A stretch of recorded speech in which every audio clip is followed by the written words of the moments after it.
வந்திருந்தா இங்கதானே வெயிட் பண்ணிருப்பாங்க. எங்கேயும் இல்லைன்னா எங்க போயிருப்பாங்க?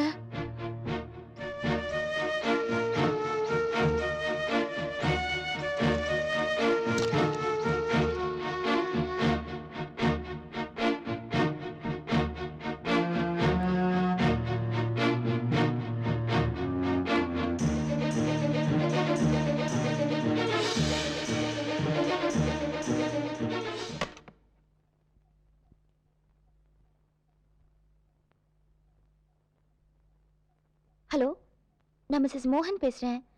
ரேணு டீச்சர் இருக்காங்களா? நான் தான். சொல்லுங்க. டீச்சர், நான் ராகுல் பிரியோட அம்மா. தெரியும், சொல்லுங்க. பிக்னிக் எல்லாம் எப்படி இருந்தது? எக்ஸலன்ட். நாங்களாம் ரொம்ப என்ஜாய் பண்ணோம். ஆனா பாவம் ராகுல் பிரியா தான் இல்லாம போயிட்டாங்க.